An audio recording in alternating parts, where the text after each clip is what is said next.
when we fail, everybody feels that they have the right to say something. Sight is seeing things as they are. Vision is seeing things as how it could be and how it should be according to God's purposes. Hi everyone and welcome to yet another episode of Conquer. I'm your host Candace Freeman, and as you all know by now, D-Shot Media is the proud founder of this video podcast called Conquer. So today everyone, I'm here with Natalie Abrams, better known as Coach Nat, right? So she has a big profile, guys, so I have to read this, right? So just this year, she got Gender Mainstreaming Awards, one for Positive Role Model Gauteng, Professional Services South Africa Olympus Hera Award, and she's the founder of the annual Girl You Know I Matter Women's Conference, and you've also been nominated with the Woman of Stature South African Awards 2023. This is truly an amazing woman. So Coach Nats, how are you doing? Hey everyone, hey Candace, I'm blessed, thanks, and how are you?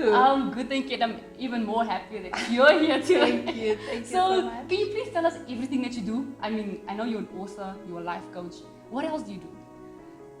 So I was doing an 8 to 5 until 2 days ago. I realized there's a little more to life than just stressing and faffing about an 8 to 5. So I've just quit my job. Wow. I think that my passion for helping others develop themselves just was overriding that desire to succeed in corporate. And so I think I'm officially unemployed to be employed by myself. Wow. And be employed by my passion. And yeah, I'm a mom, I'm a wife, I'm a grandmother. I'm a mother. A gorgeous grandmother. Yes, Oh my no, God. absolutely. And I think really I'm just somebody that wants to make sure that every single gift that I have, I live it out and I make a difference in the world. So, Coach Nats, you just mentioned that you just quit your job. I know it's not an easy thing. Can you tell us what pushed you and what was your thoughts before actually saying, okay, I'm done with the 9 to 5. There's more to life than just the 9 to 5. So it wasn't planned. First Okay. of all, it wasn't planned. I really wanted to grow within the corporate industry, but I think there was this desire in me that you were called to do more, and I really tried to live that out within my corporate career. And my current employer, they actually gave me a lot of opportunities and exposed me to so much, and I was able to be involved in women empowerment and doing things within the corporate environment space to help other people. But I think if you look at me and my passion, it all begins here at home in Eden Park, and I believe that no matter where I go in the world, there will always be work for me here. And you know that we're currently going into 16 days of activism. I attended the Gender-Based Violence Summit that was hosted by the President last week, and obviously, inboxes and messages start influxing, and I just realized that I need to choose between the two, because there's always this push and pull, and time is an issue, and my husband is complaining, and my mom is complaining, and my sisters are complaining that I don't have time, and I just decided I'm going to step out in faith. Wow. Faith means that we don't have all the facts. Because when I phoned my husband, I said, Ronnie, I said, babe, he was like, hey, I said, I'm just letting you know I'm going to resign. He was like, what? I said, well, I'm just letting you know that this is going down. I feel it strongly. I'm just going to do it.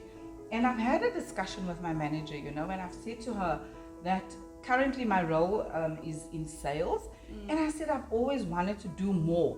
And I always thought that my more was within the company. Wow. I thought that my more was to grow within the business, and there were so many opportunities. But I guess God has other plans, eh? Yeah, no, His definitely. plan never fits into our plan. And so here I am. I said to her yesterday, I said, well, I don't know, I haven't had time to be quiet, so I'll consult with him if he wants me to run my business again. I'll do that. I'm very good at hosting events. If he wants me to work, I will find the right job that really fits into what I want to do and that will expose me to community work. Okay, so Ms. Coach Nats, you are much involved with women and children. Would you like to explain to the audience what the bands are for and the shirt? All right. So, a crazy dream. Yeah.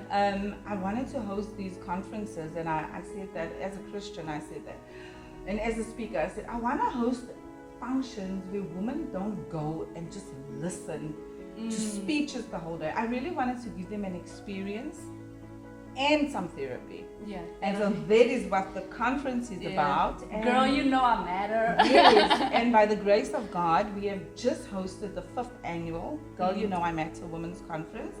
And if you don't mind me, Yes. so No. we've been to 2 countries, we've done 5 conferences, 6 provinces, and over 500 women. Wow. And the okay. conference is really open to anyone. We have businesswomen attending, we have unemployed women, housewives attending, we have students that attend, we have a group of millennials that attended this year, we have pastors that attend, and you know, we have a very diverse religious and cultural, the dynamics are just amazing. Yeah.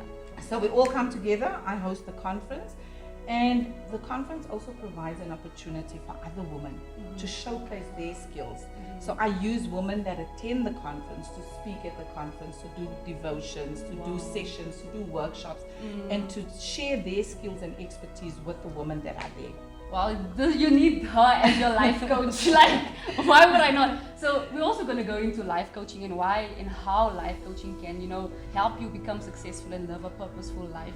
So can you, because I know a lot of us don't really know what life coaching is, can you maybe explain what it is and how you provide life coaching?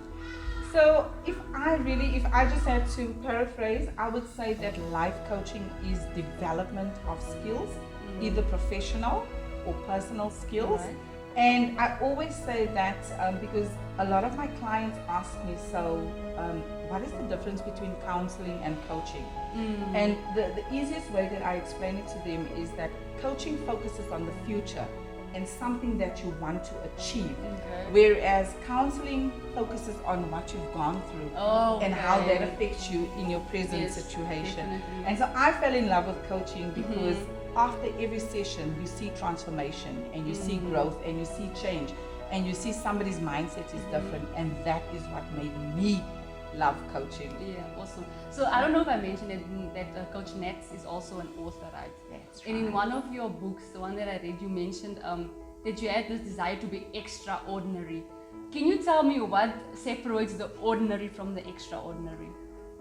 You know, I think I would say just doing the little bit extra. So, you know, not only doing what is expected of you, but always going the extra mile. And even when you fail, you know, if you believe that that is what you need to do, then get up and do it again. And my first book was titled Get Up and Go On. And that's where actually ordinary to extraordinary came out. Because, you know, sometimes we are guaranteed to fail in life and make mistakes. And I think me personally, I have made so many mistakes and I have failed so many times. And I just decided to get up and try again and try something different and take another route and take another journey. And so ordinary to extraordinary to me is just pushing yourself, going the extra mile, doing something different, you know, trying different things, and really understanding that failure is not the opposite of success, but it is part of success. And that is what I told myself. After becoming a teenage mother, everybody said to me, your life is over. And I realized, no, actually my life has just begun. Wow. It's just taken a different route. Wow, so, yeah. that's so beautiful. So you say you failed a lot of times. I failed a lot of times. Can you describe to us what failure feels like and what success feels like? Because I consider you successful in what you do, but differentiate between the two. What did failure feel like to you? Embarrassed, ashamed, disappointed in myself. Sometimes you look for somebody to blame, but actually it's only your own choices that lead you to, you know, your own choices land you into the trouble or whatever. And I think failure is deep. You're actually making me want to cry now. We need the tears. Failure is, you know, usually exposed to everybody. And when we fail, everybody feels that they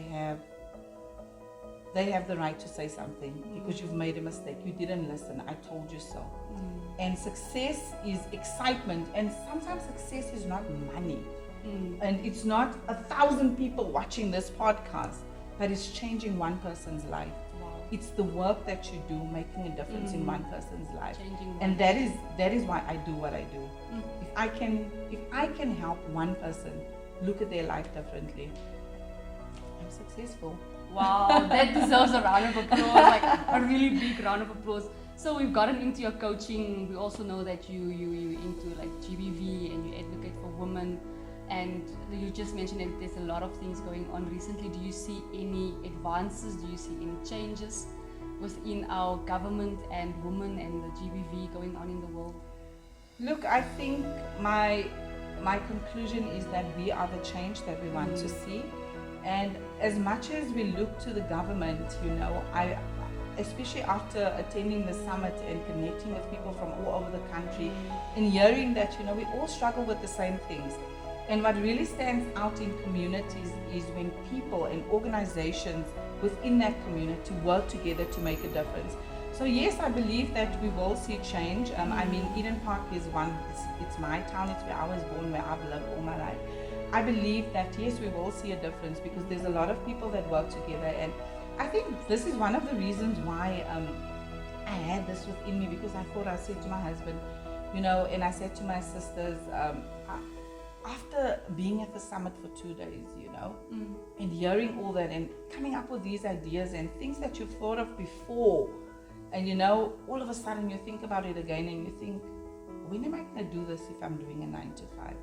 I need to be on the ground to be making a difference. I have two last questions for you. I want to go back to the failure. Should we embrace failure? I think yes. I think look at what did you fail at, and did you really fail, or did you just learn something? And a lot of times we look at failure as just failure.